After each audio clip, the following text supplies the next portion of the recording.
ठीक है।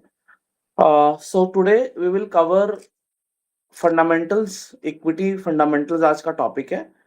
और इससे पहले कुछ मैंने जो टास्क दे रखे हैं अब उसको हम एज अ वर्कशॉप करेंगे। So Chand, I want you to basically एक बार कोऑर्डिनेट करके आप एक वर्कशॉप रखो जहाँ पे मैं चाहता हूँ कि हम लोग सब साथ में मिलके ना नेटवर्क कैसे बनाते हैं वो लिखें। ठीक है, कि कैसे बनाते हैं नेटवर्क, और सब लोग साथ के साथ अपनी स्क्रीन पे बनाते रहेंगे और फिर मुझे भेजेंगे, क्योंकि जैसे अभी तक मेरे पास एक दो लोगों का आया है और वो नेटवर्क भी मुझे कुछ करेक्शन है। तो बेस्ट ये रहेगा, we will do a workshop. वो मैं कभी भी कर सकता हूँ जहाँ पे मैक्सिमम लोग अवेलेबल हो, वीकडे में भी कर सकते हैं। तो मैं स्क्रीन शेयर करूंगा और मैं बताता जाऊंगा कि क्या कॉलम्स हमें क्रिएट करने हैं, कैसे कैटेगराइज करना है। और वो डॉक्यूमेंट एक्सट्रीमली इंपॉर्टेंट है फॉर इंटायर लाइफ। आप बस उसमें फिर अपना ऐड करते रहोगे और वो अपडेट होता रहेगा, तो एक आपके पास डॉक्यूमेंट बन जाएगा सभी के पास कि नेटवर्क कैसे बनाते हैं। सेकंड, इसी तरीके से जो मैंने सेकंड टास्क दिया था उसमें I think I have got just 1 or 2 responses on the ikigai वाला टास्क। तो वो वाला टास्क भी we can do in a workshop. ठीक है, श्योर सर, तो दो श्योर सर। वर्कशॉप करते हैं अदर देन द क्लास। तो पहला नेटवर्थ वाला जहाँ पे everyone will come and let's make it कि उस वाले क्लास में 100% अटेंडेंस हो, क्योंकि वो डॉक्यूमेंट बहुत इंपॉर्टेंट रहने वाला है सभी के लिए। ठीक है, तो वो हम जो कमिंग वीक है मंडे टू सैटरडे में हम कभी भी कर सकते हैं जब सब लोग अवेलेबल हो। It will be like 30 minute का रहेगा। हम लोग सब साथ में मिलके उसमें बनाएंगे नेटवर्क। मैं स्क्रीन शेयर करता जाऊंगा, कॉलम ऐड करता जाऊंगा, एक्सप्लेन करता जाऊंगा और सब लोग अपने लैपटॉप पे करते जाएंगे।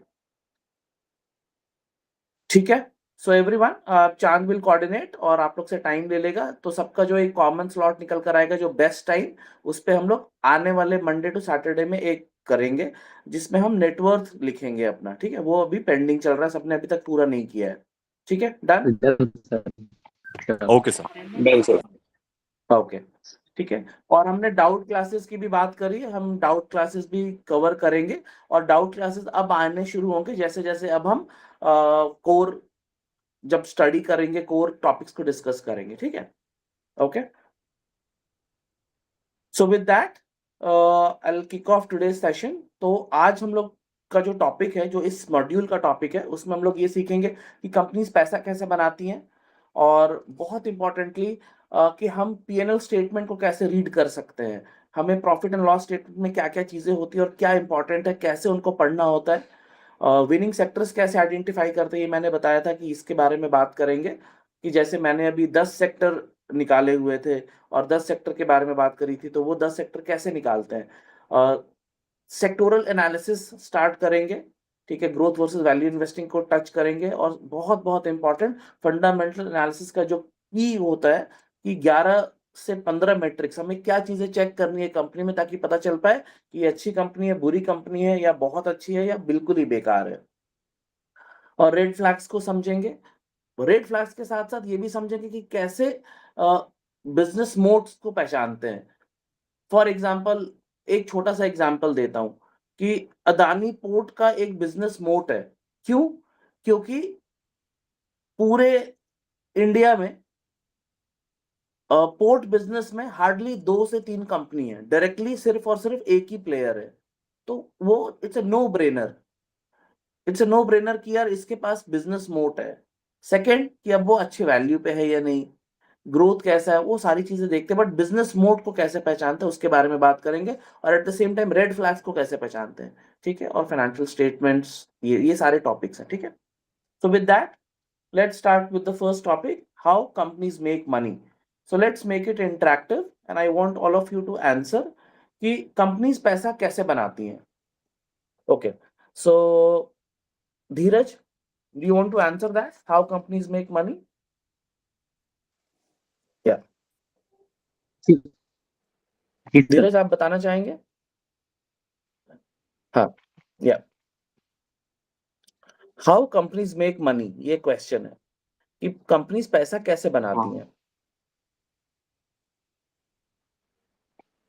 अब आंसर देना चाहेंगे इसका अपनी समझ से?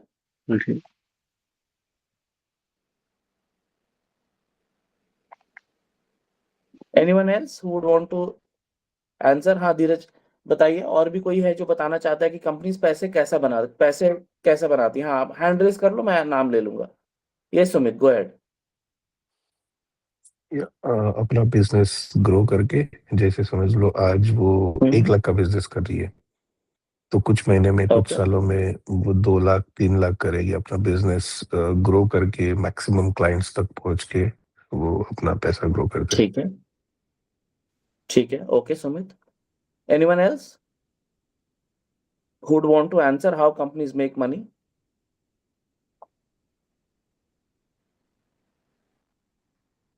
Yes, Shambhavi. Sir, they make money through generation of revenue through sales, So, and they also Okay. raise money from the markets. Okay. ठीक है. That's so, it. so company can make money on the core business, Okay. what they have mentioned. Okay. ठीक है. और किसी ने hand raise किया है?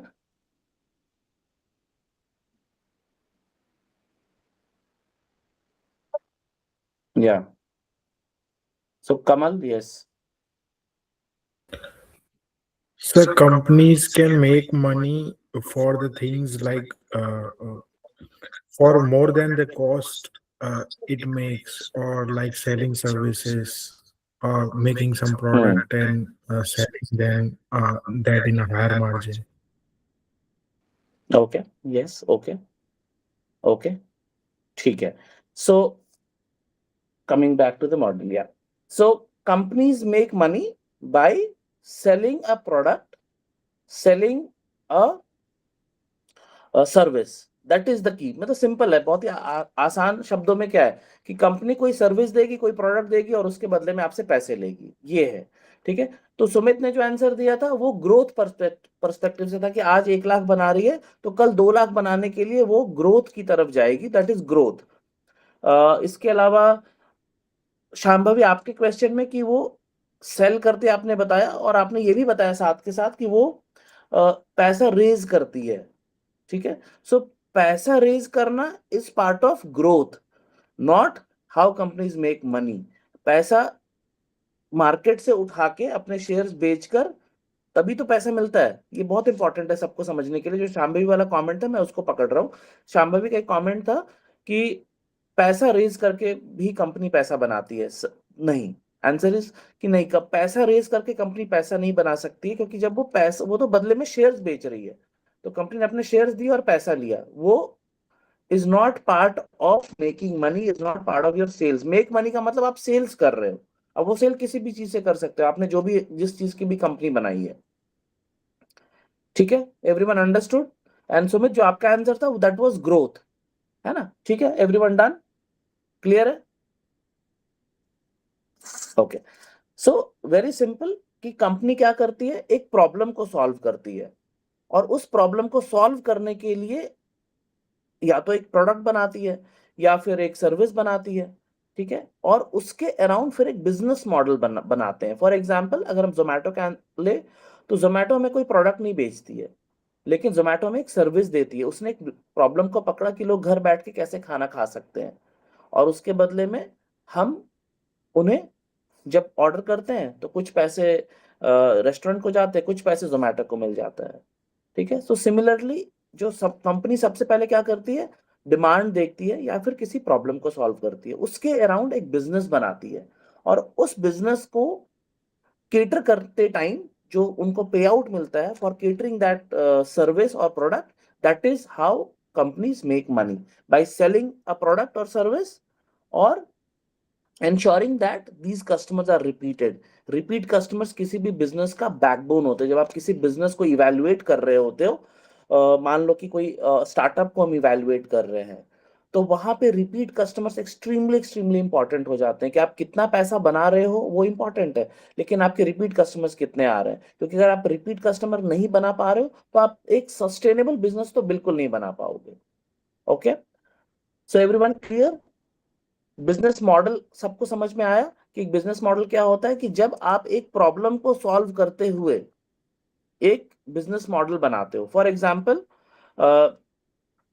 हम लोग, हमारी टीम एक प्रॉब्लम को सॉल्व करने की कोशिश कर रही है। हम क्या प्रॉब्लम को सॉल्व कर रहे हैं और मैं उसकी जर्नी आपको बता रहा हूँ अभी, ठीक है। तो हम बेसिकली क्या हम कोशिश कर रहे हैं कि सभी के पास स्टॉक्स होते हैं, लेकिन उस स्टॉक का करना क्या है ये किसी को नहीं पता होता है, बहुत कम लोगों को पता होता है। जैसे मेरे पास इतने कमेंट्स आते हैं, क्वेश्चंस आते हैं। अभी भी 5 मिनट पहले किसी ने मुझे अपना पोर्टफोलियो भेजा और बोला कि क्या आप प्लीज बता सकते हैं इसमें से क्या रखूं क्या बेचूं। बहुत सारे स्नैपशॉट्स उन्होंने भेजे।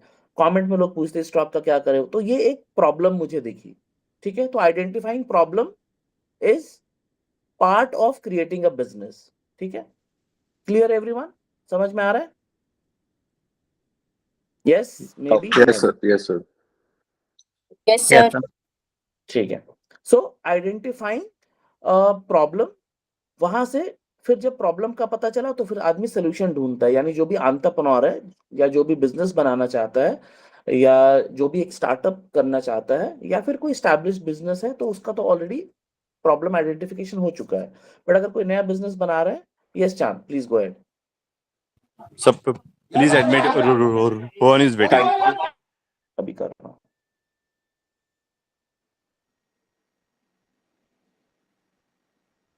Thanks, okay. सो हाँ, तो सबसे पहले हमने एक प्रॉब्लम आइडेंटिफाई किया कि यार ये प्रॉब्लम है कि लोगों को स्टॉक का पता नहीं होता। फिर हमने सोचा इसका सोल्यूशन क्या हो सकता है। तो हमने एक सोल्यूशन सोचा कि हम क्यों ना एक ऐसा ऐप बनाए जिसमें कि लोग स्टॉक का नाम डालें और उसकी पूरी रिपोर्ट निकल कर आ जाए। बहुत ही फिर हमने सोचा कि एक और प्रॉब्लम ये होती है कि अब लोगों को, सभी को तो फंडामेंटल एनालिसिस नहीं पता, सभी को ये पता नहीं है कि आरओई क्या होना चाहिए। तो फिर हमने सोचा कि बेस्ट ये रहेगा कि हम उसको बहुत ही लेमैन लैंग्वेज में बनाएंगे। तो इस तरीके से हमने एक प्रॉब्लम को आइडेंटिफाई किया, उसका हमने सोल्यूशन बिल्ड किया अपने माइंड में। फिर उस सोल्यूशन के अराउंड अब हम एक एप्लीकेशन बना रहे हैं और अब हमने उसका फिर बिजनेस मॉडल सोचा कि यार अब ये कंपनी पैसा कैसे बनाएगी। तो हम सब्सक्रिप्शन सेल करेंगे उस कंपनी का कि भाई कोई भी बंदा, आप एक रिपोर्ट पढ़ सकते हो फ्री में, ताकि आपको पता चल जाए कि ये किस तरीके का आएगा। और फिर हम एक सब्सक्रिप्शन ले सकते हैं मंथली या ईयरली। तो दैट सब्सक्रिप्शन मॉडल, ये हमारा बिजनेस मॉडल हो गया।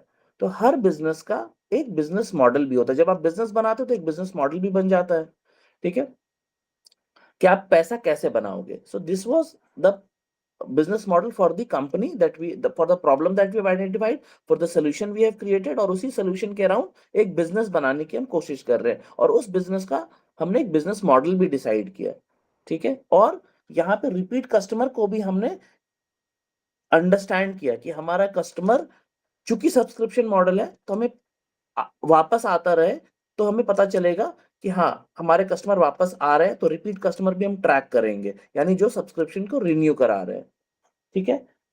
तो यहाँ पे क्लियर है एवरीवन? तो लेट्स मूव फॉरवर्ड, ठीक है। अच्छा, अब कंपनी का सबसे इंपॉर्टेंट मैट्रिक, जब आप किसी भी कंपनी को देखते हैं, मैं अपनी टीम से हमेशा पूछता रहता हूँ, जो भी नए लोग आते हैं इंटरव्यू के लिए उनसे भी पूछता हूँ, और सबके लिए सबसे इंपॉर्टेंट मैट्रिक होता है रेवेन्यू, सेल्स ग्रोथ। क्योंकि कंपनी जब बनाई जाती है तो कंपनी का नेट मोटो क्या होता है कि हम सेल्स करेंगे, हम लोगों तक अपना माल बेचेंगे, ज्यादा से ज्यादा लोगों को रीच आउट करेंगे। शुभम ने बोला ग्रोथ, तो एवरीथिंग रिवॉल्व्स अराउंड सेल्स। सबसे इंपॉर्टेंट मैट्रिक कि कंपनी कितना पैसा बना रही है, टॉप लाइन जिसे कहते हैं क्या होता है, मैं अभी आपको स्क्रीन पे भी दिखाऊंगा, ठीक है। तो कंपनी टॉप लाइन यानी रेवेन्यू कितना है कंपनी का, सेल्स कितना है कंपनी का, या तो टॉप लाइन बोलो तो भी सेम, रेवेन्यू बोलो तो भी सेम, सेल्स बोलो तो भी सेम। ये सब तीन नाम है, एक ही चीज है कि भैया सिंपल वर्ड्स में कितना पैसा बना रही है। और उसके बाद आता है सेल्स। अब उसमें एक और वर्ड को जोड़ देते हैं ग्रोथ, कि भाई साल दर साल कितने से कंपनी ग्रो कर रही है। क्योंकि अगर कंपनी ग्रो करती रहेगी तो इन्वेस्टर का पैसा भी ग्रो करेगा, क्योंकि शेयर प्राइस ग्रो करेगा। और क्यों, हम उसको आगे भी समझेंगे कि ऐसा क्यों होगा, क्यों शेयर प्राइस ग्रो करेगा, भी आज समझ में आ जाएगा, ठीक है। तो इससे पहले, okay, so what is revenue, ठीक है, पहले इसको समझते हैं, ठीक है। सो बेसिकली रेवेन्यू, जैसे कि मैंने एक्सप्लेन किया कि simple revenue is total sales, ठीक है। अब उसको लैंग्वेज अलग-अलग लिंगो है, जहाँ पे कुछ लोग टॉप लाइन बोलते हैं, कुछ लोग उसको सेल्स बोलते हैं, ठीक है। और ओके, ठीक है, चलो। अब मैं आप लोगों से पूछता हूँ, I will stop share my screen, और आप लोगों से पूछता हूँ कि सेल्स ग्रोथ क्यों इंपॉर्टेंट है? यस चांद, प्लीज गो अहेड। आपने हैंड रेज किया हुआ है। अच्छा, ऋषभ को, ठीक है, ठीक है, ठीक है, मैंने ऋषभ को कर दिया, ठीक है, थैंक्स। हाँ, so my question is now, from all of you can raise hand, why is sales growth important? और उसके बाद में मैं स्क्रीन शेयर करके आपको कुछ कैलकुलेशन समझाऊंगा, जो आप लोग भी अपने लैपटॉप पे, फोन पे, या फिर आप लोग अपने कॉपी पेन पे कर सकते हो, ठीक है। अगर किसी के पास कॉपी पेन नहीं है तो जब मैं अभी आई गिव 1 मिनट टाइम, आप 2 मिनट आप जाके ले आना, ठीक है। Okay, so before that let's hear from you, why is sales growth important? Who would want to answer that?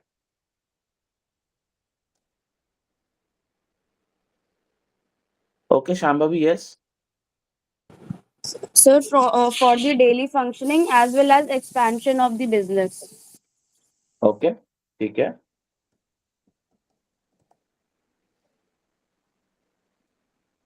Please raise more hands, else I'll start taking names. Why is sales growth important? Sales का grow होना क्यों important है?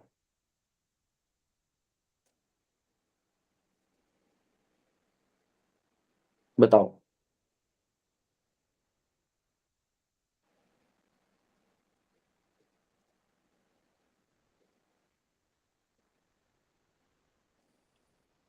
for the cash flow or to grow in business. That is Kamal, right? नहीं, किसने बोला ये? सुमित, हाँ सुमित। तो आपने बोला कि ये इसलिए इम्पोर्टेंट है क्योंकि, वापस से repeat your answer please. For the cash flow and to grow cash our flow own के लिए business. इम्पोर्टेंट है। ओके, ठीक है, ठीक है। कमल, yes. Sir, sales growth means selling more than before. Like today, I'm selling for 100 items. Next year, 150. So this means like company is moving forward. ठीक है, good. Rohan, yes. Sir sales growth इसलिए important है, हम जो भी चीज बना रहे हैं अगर हम उसको सेल नहीं करेंगे तो हमारे पास पैसा नहीं आएगा, और अगर हमारी सेल्स बढ़ रही है इसका मतलब है कि कंपनी का अच्छा प्रॉफिट हो रहा है, तो इसलिए ये हमारे लिए इम्पोर्टेंट होता है। गुड, ठीक है। सो जब हमारे घर में एक बेबी होता है, मान लो हमारे घर पे कोई भतीजा हुआ, बेटा हुआ, भांजा हुआ, या कुछ भी, जब कोई बर्थ होता है तो हम उसके बारे में क्या सोचते हैं? हमारे क्या एस्पिरेशंस होते हैं? जैसे जैसे टाइम बीतता है, साल, 2 साल, 5 साल, हम क्या करते हैं? हम उसके लिए एक अच्छा स्कूल ढूंढते हैं, एडमिशन कराते हैं, पढ़ाते हैं, लिखाते हैं, फिर आगे ग्रो कराते हैं, right? Growth in terms of knowledge. फिर आगे हम चाहते हैं कि एजुकेशन अच्छी मिले, तो ग्रोथ, एजुकेशन, ये एक पर्सनल बंदे के साथ में होता है। तो ऐसे ही जब कोई कंपनी बनाई जाती है, जब अगर आपने कोई काम स्टार्ट किया है कंपनी, तो उसका प्राइम मोटो क्या होता है? क्यों कंपनी बनाते हैं? 1 वर्ड में क्विकली आंसर करेंगे सब लोग, फटाफट। कंपनी क्यों बनाते हैं हम? जल्दी जल्दी, फटाफट। आरना गुप्ता यानी दीपिका, 1 वर्ड आंसर, फटाफट, जल्दी जल्दी सब लोग देंगे। बी रेडी, मैं नाम लेता जाऊंगा, अनम्यूट करोगे और आंसर दोगे। कंपनी क्यों बनाते हैं? सर कंपनी हम इसलिए बनाते हैं कि हम एक अपना प्रोडक्ट मार्केट में बेच सके और उससे प्रॉफिट कमा सके। प्रॉफिट कमा सके। धीरज? सर कंपनी का मेन पर्पज होता है कि बिजनेस को एक्सपेंड करना, ज्यादा लोगों तक अपने प्रोडक्ट को सेल अप करना, सर ज्यादा लोगों तक ज्यादा लोगों तक अपने प्रोडक्ट को सेल करना। ओके, जी। Kamal? Sir, profit. Why do we make companies? To make profit. To make profit. Okay, Rishabh?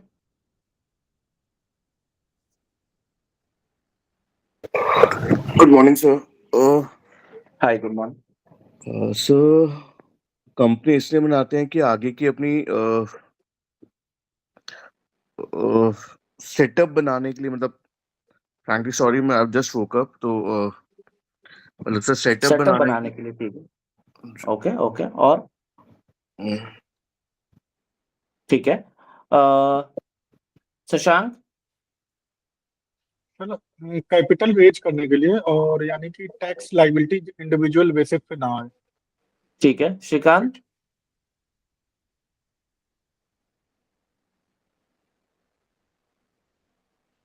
Shrikant, Shubham, To make generation wealth for the owners. ठीक है। Okay, Rohan, yes.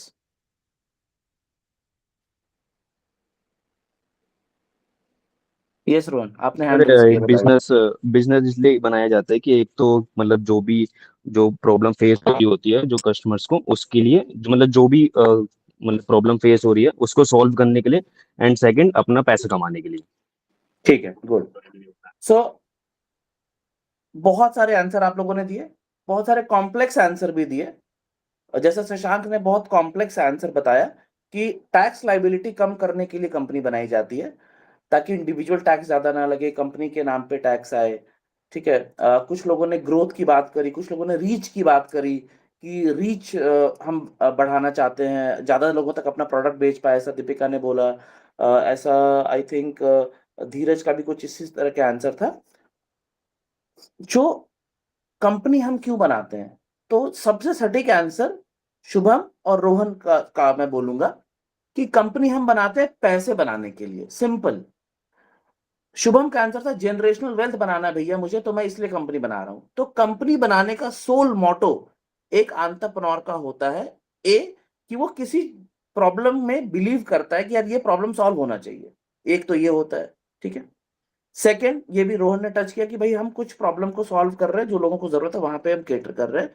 और जो शुभम ने दिया कि हम जनरेशनल वेल्थ बनाना चाहते हैं, हम अपने लिए पैसे बनाना चाहते हैं, ठीक है।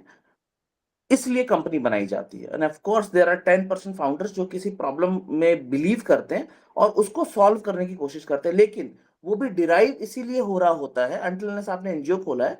एनजीओ, उसके अलावा तो आप कंपनी बना रहे हो to make money for yourself and to create generational wealth. और कंपनी का जब मेन मोटो ही यही है कि मुझे प्रॉफिट्स बनाने हैं, पैसा बनाना है, इसलिए सेल्स ग्रोथ इंपॉर्टेंट होता है। कि आपने किसी चीज को स्टार्ट किया तो वो इसी के लिए, आप मॉर्निंग में रनिंग कर रहे हो अच्छी हेल्थ बनाने के लिए, तो मेन गोल आपका क्या है जब आप कंपनी बना रहे हो? To make money, to make wealth. और जब आपका ये गोल है, इसके लिए सेल्स ग्रोथ इंपॉर्टेंट है, क्योंकि अगर आप सेल्स ग्रो नहीं कराओगे तो आपका मेन मोटो ही फेल हो गया, आप वेल्थ नहीं बना पाओगे, आप अपने एक्सपेंसेस, आपकी कंपनी बंद हो जाएगी। सिंपली अगर आप सेल्स को ग्रो नहीं करा पा रहे हो तो कंपनी इवेंचुअली कभी स्केल अप ही नहीं कर पाएगी और एक लिमिटेड दायरे में रह जाएगी। तो जो मेन गोल था कि मुझे वेल्थ क्रिएट करना है या मुझे एक सस्टेनेबल बिजनेस, अगर ग्रोथ नहीं भी मैं देखूं, अगर कोई बंदा एक रेस्टोरेंट खोलता है तो वो ये चाहता है कि मैं इस एरिया को मैं केटर करूं और पैसे बनाऊं। बट अगर आप ज्यादा से ज्यादा कस्टमर को नहीं रीच कर रहे हो तो इवेंचुअली दोस्त customer will switch to another new restaurant which is opening, और आपका कस्टमर बेस कम होता चला जाएगा अगर आपके पास रिपीट कस्टमर नहीं आ रहे हैं। ठीक है। सो शेयरिंग माई स्क्रीन अगेन, और मैं आप लोगों को लेके चलता हूँ स्क्रीनर पे। ठीक है। आई होप सबके पास में कुछ कॉपी पेंसिल कुछ है, लैपटॉप्स अगर नहीं है तो यू कैन आराम से ले आओ, तो अच्छा रहेगा। मैं थोड़ा सा आपको समझाता हूँ, ठीक है। कैन आई स्टार्ट और do you want to fetch anything? और सब लोग रेडी हैं, स्टार्ट कर सकते हैं? I am ready, sir. Perfect, ठीक है। Okay I am ready. Okay, ठीक है। Okay, I think everyone is ready. तो अब मैं आपको एक्सप्लेन करता हूँ। ये स्क्रीनर है, ये screener.in, आप लोग अपने फोन लैपटॉप पे सबके पास चलता है, ठीक है। और बहुत सारी चीजें इस पे, बट आज हम जिसके बारे में बात कर रहे हैं मैं उस पे लेकर आपको जा रहा हूँ सीधा। ये सारा हम कवर करेंगे धीरे धीरे, ग्रेजुअली, पार्ट ऑफ मॉड्यूल है। मैं आज आपको लेकर जा रहा हूँ प्रॉफिट एंड लॉस स्टेटमेंट पे, ठीक है, यहाँ पे। और इसको हम समझने के लिए साथ के साथ हम एक एक्सेल भी खोल लेते हैं और कुछ एक्सेल में भी कहानी करते रहेंगे, ठीक है। मैं एंटर कर देता हूँ, ठीक है। हाँ, सो ओके, ठीक है, ये दो टैब्स रखेंगे, ठीक है। सो देखो आप यहाँ पर दिखता है सेल्स, ठीक है, ये प्रॉफिट एंड लॉस स्टेटमेंट है, ठीक है, और profit and loss quarter on quarter भी दिखाया जाता है और ईयर ऑन ईयर भी दिखाया जाता है। ये क्वार्टरली है, ये ईयरली है, ठीक है। मैं ईयरली प्रेफर करता हूँ तो मैंने ईयरली निकाला है, ठीक है, ये ईयरली आ गया। अच्छा, अब आप देखो मार्च 2014 में 6,500 करोड़ की सेल्स करी थी भारत इलेक्ट्रॉनिक्स लिमिटेड ने। भारत इलेक्ट्रॉनिक्स लिमिटेड एक डिफेंस सेक्टर की कंपनी है, तो डिफेंस में भी काम करती है, इलेक्ट्रॉनिक्स में भी काम करती है, और अब नए नए सेक्टर्स में फॉर एग्जांपल रडार्स बना रही है, ड्रोन्स में कुछ इक्विपमेंट सेल करती है, इसके अलावा स्पेस टेक्नोलॉजी में भी कुछ पार्ट्स एंड प्रोवाइड करती है अलग अलग कंपनीज को, ठीक है। तो ये कंपनी है, अब इसका सेल्स आप देखो 6,000 करोड़ का था आज से लगभग 10-12 साल पहले, फिर उसके बाद बढ़ के 4 साल में 6 से 10,000 करोड़ हो गया, ठीक है। उसके बाद में फिर 10 के रेंज में रहा, फिर 22 में 50% बढ़ चुका था 4 साल में फिर से। यहाँ पे आप देखो लगभग 6 से 10 हुआ, तो लगभग 50% से ग्रो कर गया, फिर 50% से ग्रो कर गया, ठीक है, 4 साल में। और अब फिर हम 4 साल में आ जाते तो 15 से 25 हो चुका 10, इस बार 50% से भी ज्यादा की ग्रोथ आ गई है। तो हर 3 से 4 साल में कंपनी का जो ग्रोथ है ये ईयर ऑन ईयर ग्रोथ है। आप देखो ये एक सेकंड, ठीक है, हाँ, ठीक है, यहाँ पे आप देखो 8%, 17%, कभी 20%, कभी 6, 8, बट अगर मैं 3 से 4 साल में देख रहा हूं तो कंपनी अपना ग्रोथ डबल कर दे रही है, ठीक है, 50% से ग्रो कर जा रहा है, डबल नहीं 50% से ग्रो कर जा रहा है, ठीक है। तो 15,000 करोड़ की सेल आप देखो 22 में थी, और 25 में लगभग इन्होंने 23,000 करोड़ का सेल किया है, ठीक है। यहाँ पे आप देखेंगे टीटीएम क्या होता है, एनीवन कोई बताना चाहेगा टीटीएम क्या होता है? till the trailing sale. 12 Trailing 12 months. Yes. हाँ, करेक्ट करेक्ट, यस। तो अभी से पिछले साल, पिछले 12 महीने का, ठीक है, तो लगभग 25,000 करोड़ की सेल कंपनी कर रही है, ठीक है। तो अब मैं क्या करता हूँ, ये नंबर्स एक्सप्लेन करने के लिए कि कैसे रीड करते हैं, क्या मतलब होता है, तो आपको सेल्स ग्रोथ यहाँ पे देखिए, मैं ये 26,535, ठीक है, मैं यहाँ पे कर ले रहा हूँ, ठीक है, और रिकॉर्डेड कॉल है, तो आप लोग भी इसको बाद में किसी भी कंपनी के साथ प्रैक्टिस कर सकते हो, ठीक है। तो 26,535 करोड़ ये कंपनी का सेल्स है। स्क्रीन दिख रही है? थोड़ा साइज बड़ा करता हूँ, रुको, ठीक है, अब विजिबल है, अच्छे से क्लियरली दिख रहा है, या और थोड़ा बड़ा करूं? विजिबल है सर। विजिबल है, ठीक है, प्रॉब्लम, ओके ओके, ठीक है। तो ये कंपनी का सेल्स हो गया, ठीक है, ओके। अब हम आ जाते हैं, अब कोई भी कंपनी होगी तो एक्सपेंसेस भी होंगे, अगर कंपनी चला रहे तो खर्चा भी होगा। क्या खर्चे होते हैं कंपनी में, बताओ? अगर सबसे बड़े एक्सपेंसेस क्या होते हैं एक कंपनी में, जब हम बनाते हैं तो सबसे बड़ा खर्चा क्या होता है? Salaries, product cost. Operations, yes, okay. तो ऑपरेशंस में क्या खर्चा होता है? Sir, raw Raw materials, materials. Materials, okay, labor, हाँ। तो देखो बिल्कुल सही आंसर है, करेक्ट। तो दो सबसे बड़े खर्चे जो होते हैं, सुमित ने भी बताया, शशांक ने भी बताया, श्रीकांत ने भी, शांभवी ने भी, तो बिल्कुल सही आंसर है आपका। दो सबसे बड़े खर्चे होते हैं सैलरीज और रॉ मटेरियल, ये दो सबसे बड़े खर्चे होते हैं, ठीक है। जैसे, और वो इंडस्ट्री टू इंडस्ट्री वेरी भी करता है, हम आगे भी उसको पढ़ेंगे। फॉर एग्जांपल आईटी सेक्टर में क्या होएगा, तो आईटी सेक्टर में सबसे बड़ा एक्सपेंस होगा हमेशा एम्प्लॉइज, लगभग 70 से 75% का उनका जो ओवरऑल कॉस्ट होता है दैट इज एम्प्लॉइज, तो सैलरीज, जैसा कि सुमित आपने बोला, ठीक है। लेकिन वही कोई प्रोडक्ट बेस्ड कंपनी है, ठीक है, जैसे कोई एफएमसीजी कंपनी है, तो उनका क्या है, मोस्टली उनका रॉ मटेरियल का कॉस्ट रहेगा और एम्प्लॉइज भी रहेंगे, ठीक है।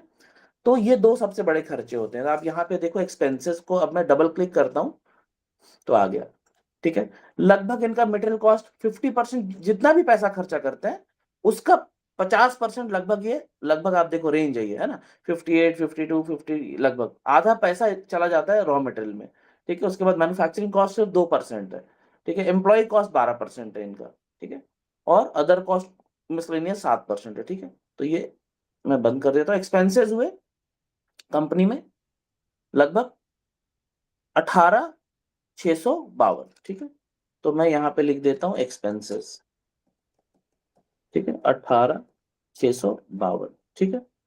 अब सेल्स में से एक्सपेंस को माइनस कर दूं, सिंपल कर सकता हूं, है ना, कि भाई इतना मैंने कमाया और इतना मेरा खर्चा था, तो मैंने 26,535 माइनस 18,652 कर दिया। इसको आप लोग अकेले में प्रैक्टिस भी कर सकते हो, रिकॉर्डेड कॉल है, ठीक है, और I want you to practise this, ठीक है। अब मैं यहाँ पे इसको लिख देता हूं अभी ग्रॉस, ठीक है, ठीक है, या ऑपरेटिंग प्रॉफिट भी बोलते हैं, अलग अलग नाम होते हैं समझाने के लिए। ग्रॉस प्रॉफिट, ऑपरेटिंग प्रॉफिट, यानी अभी बहुत सारे खर्चे, अभी तो कंपनी में कितने सारे खर्चे हैं। अभी तो सिर्फ क्या किया हमने, क्या बोला, एम्प्लॉय कॉस्ट हमने रख ली और हमने बोला कि कच्चे माल का क्या खर्चा था, ये 2। तो ये इसके लिए नेट प्रॉफिट नहीं है, एक कंपनी के पास लास्ट में ये नहीं बचेगा, और बहुत सारे खर्चे होंगे कंपनी को, क्या क्या अभी हम वो भी देखेंगे, ठीक है, कि और क्या क्या खर्चे होते हैं, क्यों हम इसको नहीं मान सकते ये कंपनी का पूरा प्रॉफिट है, ठीक है। तो इसको हम ग्रॉस प्रॉफिट बोलते हैं, ठीक है। और एक बार परसेंटेज भी निकाल लेते हैं इसका। तो परसेंटेज कैसे निकालेंगे, कौन बताएगा, अगर इसका मुझे परसेंटेज निकालना हो तो? Yes please. Sir, gross profit upon sales into 100. ठीक है, और कोई बताना चाहेगा अगर ये आंसर गलत है तो, या सही है तो? पता नहीं। अगर मुझे अब इसको परसेंटेज निकालना है, हमने प्रॉफिट तो निकाल लिया, प्रॉफिट तो देखो सबको बहुत ही सिंपल है, सबको पता है कि भाई मैंने 100 रुपया कमाया है और मेरा 70 रुपया खर्चा हुआ, तो 30 रुपए का प्रॉफिट है, तो वही मैंने किया है, सेल्स माइनस एक्सपेंस कर दिया, तो ये निकल गया। अब इसको परसेंटेज में कन्वर्ट करना है, तो कैसे करेंगे? Anyone else other than Shambhavi, और कोई आंसर देना चाहेगा?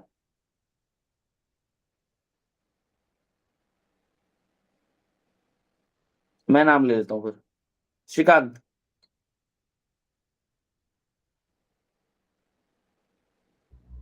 सॉरी सर, नहीं आता है। अच्छा गुड, ठीक है। तो देखो अब इसको परसेंटेज में कन्वर्ट करने के लिए दोस्त, ये जो मेरा प्रॉफिट है इसको मैं डिवाइड कर दूंगा मेरे सेल्स से, ठीक है। मैंने क्या किया, एक्सेल में या फिर कैलकुलेटर में कैसे भी मैंने दिस बाय दिस कर दिया, ठीक है। अब मैं बहुत आसान शब्दों में समझाता हूं भाई। देखो मैंने एक प्रोडक्ट बनाया, ये रिमोट, ठीक है, ये रिमोट मैंने और श्रीकांत ने मिलके बनाया है, ठीक है, ये मेरा और श्रीकांत का बनाया हुआ रिमोट है, ठीक है।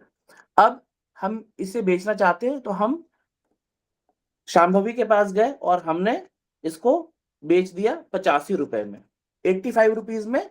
मैंने और श्रीकांत ने मिलके बहुत मेहनत से रिमोट बनाया था और हमने शांभवी को बेच दिया 85 रुपए में। तो मैंने ये 85 रुपए क्या हो गया, ये सेल्स हो गया, ठीक है, क्लियर है? ठीक है, ओके। अब 85 रुपए लेके हम दोनों बहुत खुश हो गए, मैं और श्रीकांत की, वाह यार हमने तो बेच दिया अपना, हमने सही किया, हम बेच दिया, हमने अच्छा प्रोडक्ट बनाया था। फिर मैं और श्रीकांत आए अपने फ्लैट पे और हम खर्चा हम जोड़ने लगे, यार इसको बनाने में खर्चा कितना आया था। तो फिर हमने जोड़ा, यार भाई देख, उसे एक बंदे को हमने हायर किया था, वो जिसने जोड़ा था उसकी सैलरी हमको देनी पड़ी थी, और हम इसका जो ये खरीद के लेकर आए थे, हमने सारा कॉस्ट जोड़ा, तो सारा कॉस्ट हमारा आया मोटा मोटा। हमने अभी ये खर्चे जोड़े हैं, ठीक है। तो हमने अब अपने एक्सपेंसेस जोड़े, ठीक है। तो हमने जब जोड़ा तो लगभग आया कि हमारा खर्चा हुआ है 55 रुपए, ठीक है। तो श्रीकांत अब मेरा आपसे सवाल, हमारा प्रॉफिट कितना हुआ है? 20 और आप लोग 10 बार भी पूछ सकते हो जो चीजें नहीं समझ में आएंगी, ठीक है। अब हमारा प्रॉफिट कितना हुआ? 30 rupees sir. 30 rupees. Yes correct. तो हमारा प्रॉफिट 30 रुपीज हुआ है, ठीक है। तो मैं इसको अब लिख देता हूं। और एक्सेल में कैसे करते हैं, सेल होते हैं तो इसलिए मैं माइनस कर रहा हूं, बट आपने मैनुअली बता दिया। तो 85 माइनस 55, ठीक है। तो ये मेरा प्रॉफिट हो गया। अब सब लोग पूछेंगे भाई परसेंटेज में बताओ प्रॉफिट, और परसेंटेज में क्यों पूछेंगे? क्योंकि एक रिमोट की तो बात है नहीं, अब हमें फैक्ट्री बनानी है रिमोट की, क्योंकि हम बेच दिया। और शांभवी ने बताया बहुत अच्छा रिमोट है, बहुत मजा आ रहा है मुझे इससे, अपना प्रोडक्ट, सारे प्रोडक्ट को मैंने जितने घर के थे सबको कनेक्ट कर दिया एक ही रिमोट से, यूनिवर्सल रिमोट है। तो अब श्रीकांत और मैंने डिसाइड किया कि हमें इसको फैक्ट्री सेटअप करेंगे, तो हमें पता होना चाहिए परसेंटेज में कि भाई कल को हम 1 लाख बेचेंगे तो हम कितना पैसा बनाएंगे, परसेंटेज प्रॉफिट क्या है मेरा, ऑपरेटिंग प्रॉफिट मार्जिन क्या है, या ग्रॉस प्रॉफिट क्या है। तो उसके लिए श्रीकांत हम क्या करेंगे, अपने प्रॉफिट को डिवाइड कर देंगे हमने जितना पैसा Expenses. लगाया था, ठीक है, वो हमारा जितना हमने सेल्स किया है, ठीक है, तो हमने 85 पे सेल किया, 30 पे, तो ये मेरा 35% का प्रॉफिट मार्जिन है, ठीक है, क्लियर है अभी श्रीकांत एंड एवरीवन? ठीक है, तो हम ऑपरेटिंग प्रॉफिट मार्जिन कैसे निकालते हैं? तो अपने प्रॉफिट को मैं यहां पे लिख दे रहा हूं, profit divided by sales will give me operating profit margin, ठीक है, तो यहां पे परसेंटेज भी लगा दिया हमने। अब इसको हम अपने उधर जाके मैच भी करते रहेंगे, ठीक है, तो ये देखो 7,884 हमारा आ जाए 7,883, क्योंकि वो नंबर 1-2 इधर होगा वो पॉइंट्स में, इसलिए ग्रॉस प्रॉफिट कितना परसेंट है, ओपीएम जिसको बोलते हैं 30%, यहाँ पे आप देखो 30% का ओपीएम परसेंटेज निकल गया, ठीक है, तो हमने सेल समझ लिया, हमने एक्सपेंस समझ लिया, हमने ऑपरेटिंग प्रॉफिट मार्जिन समझ लिया, और हमने ऑपरेटिंग प्रॉफिट मार्जिन परसेंटेज समझ लिया, ठीक है, क्लियर है यहां तक? ओके, अब आगे बढ़ते हैं। अब इसके बाद क्या होता है, जब कंपनी बनती है तो हम एक कंपनी के मल्टीपल रेवेन्यू स्ट्रीम्स हो सकते हैं उसी कंपनी के, हो सकता है उस कंपनी ने कुछ शेयर्स खरीद रखे हो, उसका डिविडेंड आता हो सकता है उस कंपनी ने कोई इन्वेस्ट कर रखा हो स्टार्टअप में और उसको बेचकर एग्जिट मिला हो सकता है कि उस कंपनी ने कोई लैंड परचेज कर रखा हो उसको सेल किया हो, तो मल्टीपल चीजें हो सकती है अदर इनकम, कोर ऑपरेशन से नहीं। हाँ श्रीकांत, आप कुछ बोल रहे हो? ओके, तो कंपनी क्या करती है, जो कंपनी का कोर ऑपरेशंस होता है, जो मेन काम करती है, उसका सेल्स तो यहाँ पे आता है, लेकिन कहीं और से इनकम आया तो उसको एक अदर इनकम की कैटेगरी में बना के इस तरीके से दिखाया जाता है, ठीक है। अब आप देखो जैसे क्या क्या आया, एक्सेप्शनल आइटम्स में लगभग इनको 23 करोड़ रुपए मान लीजिए यहाँ पे बना था पिछले वाले में, ठीक है। अदर इनकम नॉर्मल 719 करोड़, ये क्या रहता है, कंपनी ने कहीं पे बैंक में पैसा डाल रखा है, किसी कंपनी के शेयर्स ले रखे हैं, वहां से डिविडेंड आया, वो सब यहाँ पे आ जाता है। उसके बाद तो ये 719, ठीक है, तो टोटल इनकम यहाँ पे 650 रुपए। इसके ऊपर ये तो प्रॉफिट हुआ था 7,883, अब इसके ऊपर इनका अदर इनकम भी ऐड होगा, तो अदर इनकम को हम क्या करेंगे, ऐड करेंगे, है ना, इनकम तो ऐड ही करेंगे, तो 7,883 प्लस कितने का हुआ है, 650 का, ठीक है, तो मैं इसमें 650 ऐड कर देता हूँ, ठीक है, तो अब कंपनी का जो टोटल इनकम अभी तक हो गया है, अब हो गया 8,533 रुपए, ठीक है। अब आगे बढ़ते हैं।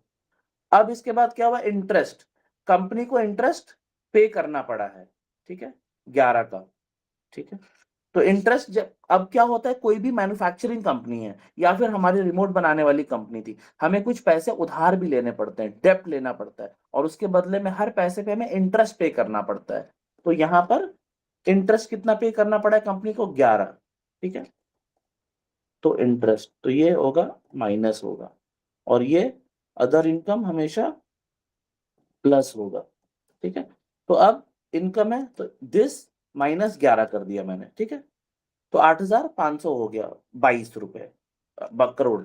उसके बाद में depreciation, what is depreciation, depreciation क्या होता है, कौन बताएगा?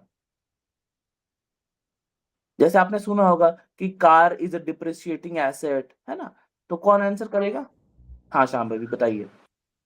सर हर साल एक एसेट की वैल्यू यूज के साथ साथ कम होती जाती है उसकी यूजफुल लाइफ ठीक के है, बेसिस पे, तो उसको डेप्रिसिएशन कहते हैं। इक्विपमेंट्स ठीक एंड है, मशीनरी बिल्कुल, जो शायद होती है कि डिप्रिसिएशन कंसीडर करते हो शायद। हाँ, तो श्रीकांत जो मैंने और आपने इस रिमोट को बनाने के लिए एक हमने मशीन खरीदी थी, ठीक है, अपनी फैक्ट्री को सेटअप जब किया हमने एक मशीन खरीदी, लेट्स से वो मशीन थी 30 करोड़ रुपए की आई वो मशीन, ठीक है, तो अब हम क्या करेंगे, हर साल इसका एक परसेंटेज डिसाइड करेंगे कि इतना परसेंटेज से हमारा, क्योंकि अब इसकी लाइफ मान लीजिए 10 साल है या 5 साल है, जैसा कि हमें बताया गया जब हमने खरीदा, उसके हिसाब से हम क्या करते हैं, इसका हम उतने हिस्सों में बांट लेते हैं, और उतना ही परसेंटेज हम लगा देते कि इतने से कम हो जाएगा। फॉर एग्जाम्पल अगर 5 का है तो 6 करोड़, क्योंकि हमको 6 करोड़ भैया 5 साल में निकल जाएगा हमारा पैसा, ये तो हमें अगले साल फिर लगाना पड़ेगा। तो हमने 6/30 6/30 20%, ठीक है। 20% हमने बोला कि 20% का मेरा डिप्रिसिएशन लग रहा है, ठीक है, क्लियर है। तो कोई भी एसेट जो होता है, जो स्पेशली मशीनरी, वो डिप्रिशिएट करता रहता है जब भी हम कुछ ऐसी चीज लेते हैं। और बिजनेसेस में ऐसी चीज हमें खरीदनी पड़ती है, प्रिंटर्स खरीदने पड़ते हैं, मशीन्स खरीदनी पड़ती है, मैन्युफैक्चरिंग यूनिट्स सेटअप करने पड़ते हैं, उन सब में डिप्रिसिएशन लगता है। तो चूंकि भारत इलेक्ट्रॉनिक्स लिमिटेड एक मैन्युफैक्चरिंग कंपनी है, प्रोडक्ट्स बनाती है इलेक्ट्रॉनिक्स के, तो उन्होंने डिप्रिसिएशन भी लगाया है। तो डिप्रिसिएशन हमेशा मेरी कमाई से माइनस दिखाऊंगा मैं। तो इन्होंने 520 करोड़, ठीक है, डिप्रिसिएशन लिख रहा हूं मैं यहाँ पे 520, ठीक है। तो ये भी मैंने माइनस कर दिया। तो अब जो मेरी 8,000, पहले तो मेरी 7,883 रुपए की ग्रॉस प्रॉफिट हुई, बिल्कुल सिंपल, जितना मैंने सेल किया और एक्सपेंस किया, जो कि यहाँ पे भी हमने देखा रिमोट वाले केस में। उसके बाद मेरे पास और भी कहीं से पैसे आए, तो भैया वो भी मैंने जोड़ दिया। फिर उसके बाद मेरे पास इंटरेस्ट, मैंने बैंक से पैसा ले रखा था या किसी लेंडर से पैसा ले रखा था, मुझे उसका देना था, तो वो मैंने भैया माइनस कर दिया। तो अब मेरे पास 8,522 करोड़ है। अब मेरा डिप्रिसिएशन भी लगा है, तो मैं अब इसको भी डिप्रिसिएशन को माइनस कर दूंगा। तो 8,002 करोड़ रुपए मेरा नेट जो मुझे दिख रहा है कि ये पैसा मेरे पास बचेगा लगभग, ये 802, ये देखो आप, ये हमारा भी नंबर सेम आ गया, ठीक है, डन, क्लियर है यहां तक? यस क्लियर है सर। सर। हाँ सुमित, आप कुछ पूछना चाहते हो?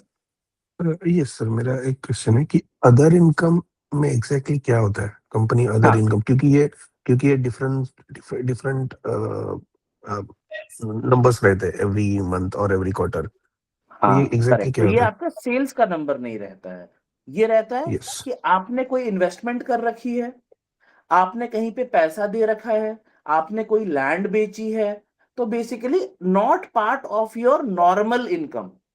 ये कुछ पैसा आपको कहीं से रेज हुआ है, क्योंकि कंपनी के पास ओके सरप्लस पैसा रहता है, तो कंपनी एफडी में डाल रखा है, तो एफडी का भी एक इंटरेस्ट आता है, ठीक है। कंपनी ने किसी कंपनी के शेयर्स ले लिए हैं, तो उसका डिविडेंड भी आएगा, तो वो सब अदर इनकम के ब्रैकेट में चला जाता है। अगर सिंपल अदर इनकम यानी दूसरा इनकम, यानी जो आपके कोर ऑपरेशन से आपने पैसा नहीं बनाया, वो कहीं और से आया है, ठीक है। Got it. And sir, exceptional items हाँ, अब एक्सेप्शनल आइटम्स बिल्कुल वन ऑफ एंट्रीज होती हैं। जैसे कि मान लीजिए एक्सेप्शनल आइटम का एक अच्छा एग्जांपल होगा कि आपने जो आपका स्क्रैप था, स्क्रैप सेल किया, ठीक है, वो स्क्रैप आपका 10 साल में कोई एक बार आप निकालते हो, है ना, वो रेगुलर नहीं होता। जैसे आपने बैंक में एफडी डाल रखा है, तो वो आपका हर क्वार्टरली या हर आपके महीने के एंड में आपको कुछ पैसा आएगा ही आएगा, तो उसको एंट्री जब सीए करेगा तो अदर इनकम में करेगा। लेकिन कुछ एकदम ही एक्सेप्शनल है, जो कि 5 साल में या 2 साल में या साल में एक बार होता है। जैसे मैंने एग्जांपल दिया स्क्रैप सेलिंग, तो उसका जो पैसा आएगा, अब उसको क्या डाल दिया, तो उसको डाल दिया एक्सेप्शनल आइटम में, ठीक है। सर ऐसे एक्सेप्शनल आइटम्स एक्सपेंसेस भी हो सकते हैं ना, जैसे बिल्कुल हो लीगल सकते हैं। क्लेम्स? हाँ हाँ बिल्कुल, अभी वो आगे आएगा, ठीक है। ओके। तो हमने क्या किया, अब हमारे पास 8,002 करोड़ रुपए है ये सब के बाद में, ठीक है। इसके बाद अब एक मेजर क्या होगा, टैक्स देना पड़ता है अपनी कमाई पे, ठीक है। अपनी कमाई पे सबको, इंडिविजुअल को भी टैक्स देना पड़ता है। और जैसे जब आप लोग अपना एटीसी फिल करते हो, तो आप क्या कहते हो, इसी तरीके से बनता है ना एटीसी भी। आप कहते हो भैया पहले तो मैंने सेल्स किया, यानी जो मेरी सैलरी आई इतने रुपए आई, उस सैलरी पे एक्सपेंसेस क्या होता है जो सरकार आपको अलाउ करती है कि एटीसी में जो आप पैसा खर्चा कर रहे हो आप उसको हटा सकते हो।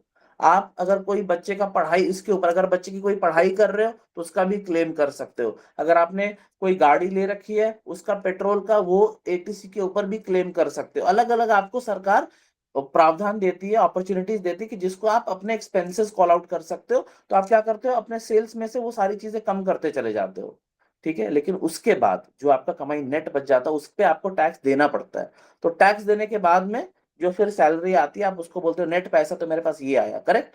सैलरी स्लिप में ऐसे ही होता है, जो आपका पैकेज है वहां से जो नेट आता है वो बहुत फर्क रहता है। वो क्यों? इसी की वजह से, क्योंकि मल्टीपल उसमें कंपोनेंट्स लग जाते हैं। तो इसके बाद एक टैक्स है, तो हम देखेंगे यहाँ पे भारत इलेक्ट्रॉनिक्स का, देखो लगभग टैक्स कितना कंपनी पे करती है, तो लगभग 25% से 30% के रेंज में। अभी पिछले 3 साल से 25% का रेंज चल रहा है, 26-25 तो मैंने कैलकुलेशन के लिए सिंपल एक 25% लगा दिया टैक्स। तो एक्सेल में कैलकुलेट करने के लिए अब मैं ये तो याद कर सकता हूँ कि टैक्स इज इक्वल टू, सबसे आसान, इनटू इसका 75%, 25% तो चला गया, 6,000 करोड़ आ गया। अब दूसरा तरीका कैसे निकाल सकता हूँ कि भाई पहले इसका 25% ऑफ 8002 तो आया 2,000 करोड़, ठीक है। 8,002 माइनस 2,000 तो भी वही नंबर आया, है ना? ठीक है, कि अगर किसी चीज का आपको 25% पे करना है तो बाकी का बच गया 75%, तो 6,000 करोड़ आफ्टर टैक्स हो गया। तो टैक्स अब मैं इसको ऐसे कर देता हूँ कि हमने टैक्स कितना पे किया, 25%, ठीक है, और वो हो गया इसका 25%, ठीक है। अब इसको हम करेंगे टैक्स को माइनस, ठीक है, और उसके बाद हमारे पास कितने पैसे बच गए, दिस माइनस दिस, ठीक है। तो ये मेरा नेट इनकम हो गया, ठीक है। अब मैंने सेल किया, सेल के बाद मैंने एक्सपेंसेस करे, उस एक्सपेंसेस के बाद मेरे को ग्रॉस प्रॉफिट हुआ, तो मैंने एक अपने समझने के लिए ग्रॉस ऑपरेटिंग प्रॉफिट मार्जिन निकाल लिया एक कंपनी का। अब मैं थोड़े इन्वेस्टर वाले मोड पे स्विच करता हूँ फॉर अ मिनट, उसके बाद हम वापस एज एनालिस्ट आ जाएंगे। अब एज एन इन्वेस्टर, कोई भी कंपनी जो सेल्स ग्रोथ जबरदस्त दे रही है, इन्वेस्टर के लिए बिग ग्रीन है। सबसे पहले उस कंपनी को शॉर्टलिस्ट कर लो जहां पे भी दिखता है बहुत जबरदस्त सेल्स ग्रोथ है, क्योंकि उससे बड़ा मेट्रिक कोई है ही नहीं।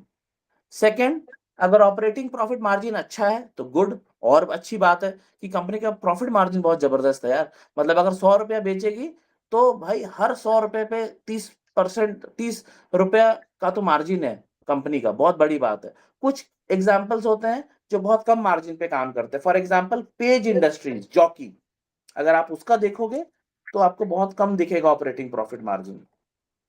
देखते हैं, अगर मुझे सही याद है तो, ठीक है, इसका 23% है।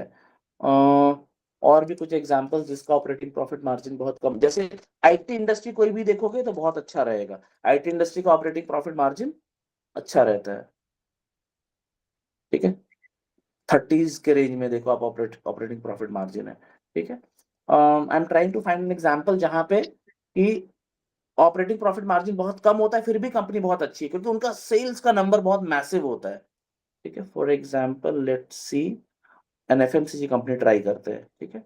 तो हम देखते हैं ब्रिटानिया क्या है, 20% इनका भी है, ठीक है। दूसरे सेक्टर पे चलते हैं, एचडीएफसी बैंक,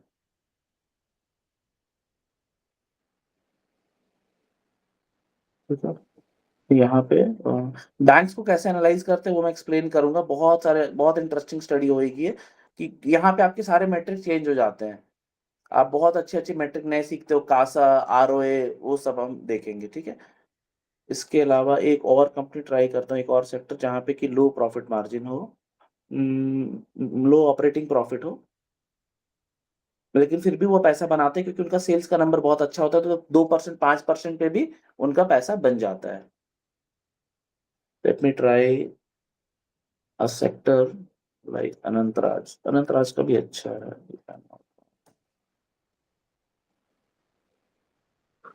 इंटरनल देखना सर, एक बार इंटरनल का शायद कम होगा। Eternal is a loss making company अभी भी, तो इटर्नल का ऑपरेटिंग प्रॉफिट मार्जिन नेगेटिव में ही दिखना चाहिए।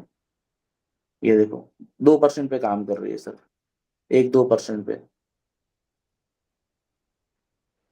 ये ठीक है। स्विगी से कंपेयर करते हैं इसको,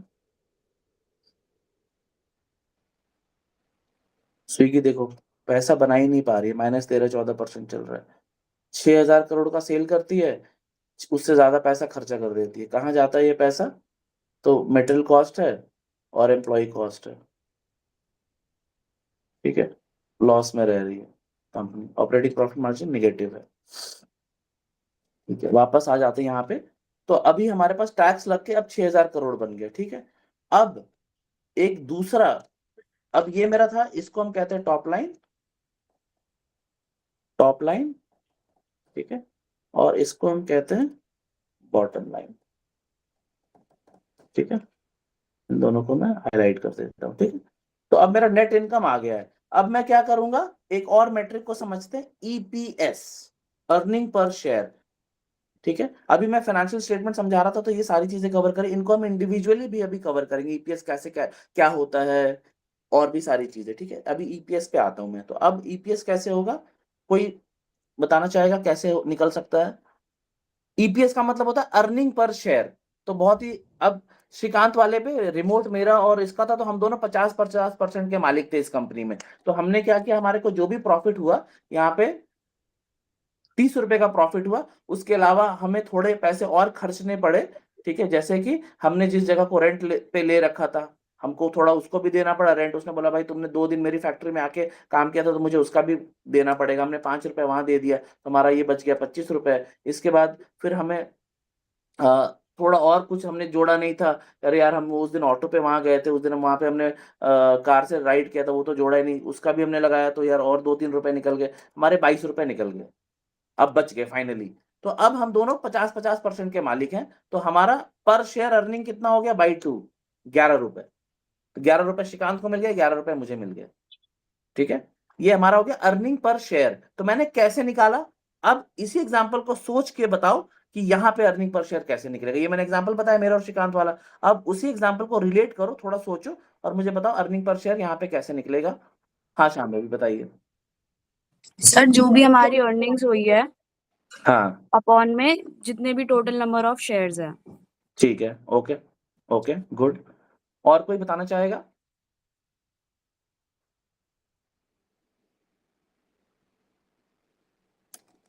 आई think someone has raised hand, so मेरे को यहाँ पे दिखेगा। ओके, सो यहाँ पे हमने क्या किया, श्रीकांत इस एग्जांपल में बताओ हमने कैसे निकाला अर्निंग पर शेयर, जो मेरा आपका एग्जांपल था, आप एक्सप्लेन करो थोड़ा। जैसे कि सर आपका और मेरा ही शेयर है इस कंपनी में, तो जितना हाँ। भी नेट प्रॉफिट आया है वो हमने बिटवीन बोथ द शेयर, दोनों शेयर होल्डर्स के बीच में डिवाइड करके शेयर किया है। गुड, थैंक यू, बिल्कुल सही बोला आपने। बोला कि हम 2 लोग थे तो 2 शेयर होल्डर थे, तो हमने 2 से डिवाइड कर दिया। ठीक है, तो इसी तरीके से अब इस एग्जांपल में क्या करेंगे Shrikant? Same sir, number of share से हम लोग डिवाइड करेंगे। हाँ, नंबर ऑफ शेयर से डिवाइड करेंगे। नंबर ऑफ ठीक है। शेयर्स कितने हैं वो नहीं पता। हाँ, नहीं पता, करेक्ट, गुड। तो यहाँ पे सबको क्लियर है कि हम क्या करेंगे, अब नेट इनकम को अर्निंग पर शेयर निकालने के लिए नंबर ऑफ शेयर से डिवाइड कर देंगे। तो नंबर ऑफ शेयर्स कहाँ मिलता है, कंपनी हर क्वार्टर अपना एक रिपोर्ट रिलीज करती है, अर्निंग कौन कौन, उसमें मिल जाता है। बट अभी हम लोग सिंपल एक गूगल करेंगे, गूगल सर्च, तो हमें मिल जाएगा number of outstanding shares, number of outstanding shares in Bharat electronics limited, Bharat electronics limited, देखते हैं कितने हैं। ठीक है, तो लगभग है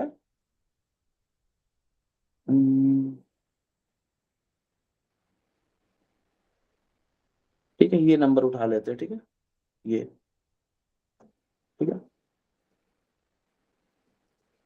अब 6000 करोड़, तो 1 करोड़ पे 7 जीरो, तो 1 2 3 4 5 6 7।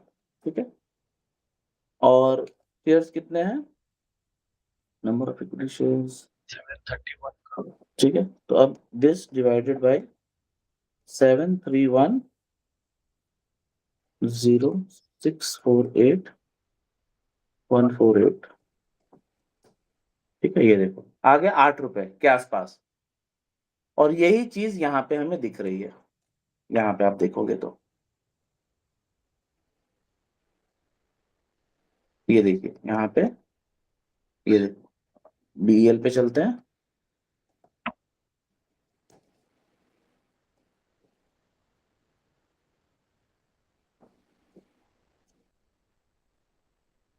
ये क्वार्टरली है, ये हम लोग ईयरली वाला देख रहे थे। ठीक है, 8 रुपए आ गया।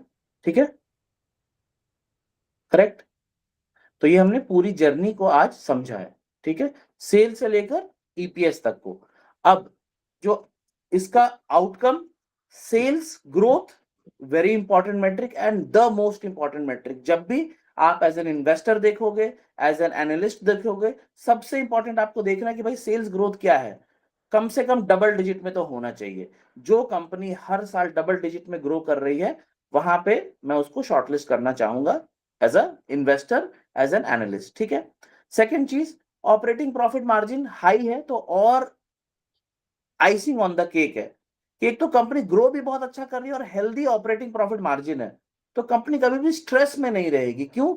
हर बार जब 100 रुपए का माल बेचेगी तो कंपनी के पास कम से कम 20 रुपया 30 रुपया तो कंपनी के जेब में रहेगा। उसके बाद चलो जो भी खर्चा करेगी कंपनी, लेकिन कम से कम स्ट्रेस में नहीं रहेगी, प्रॉब्लम में नहीं रहेगी। तो इसलिए ऑपरेटिंग प्रॉफिट मार्जिन बहुत इंपॉर्टेंट है। उसके बाद कंपनी के एक्चुअल हेल्थ को दिखाता है ईपीएस, अर्निंग पर शेयर। भाई तुमने जो भी चीजें करनी है कर लो, लेकिन तुमने एक सेल किया, सेल के बाद बहुत सारे तुम्हारे हो रहा है, तुम्हारा डिप्रिसिएशन हो रहा है, तुम नई फैक्ट्री खरीद रहे हो, कभी तुम किसी इन्वेस्टर से पैसा लिया था उसको तुम इंटरेस्ट दे रहे हो, तुम जो भी कर रहे हो, जैसे भी तुम अपना ऑपरेशन चला रहे हो, भाई चलाओ, मुझे फर्क नहीं पड़ता। लेकिन मुझे ये बताओ कि तुमने लास्ट में जो तुमने 11-11 रुपए बनाए थे, एक साल के बाद कहीं वो 10 रुपया तो नहीं हो गया, 9 रुपया तो नहीं हो गया, या वो उसको तुमने 11 से 15 पहुंचा दिया।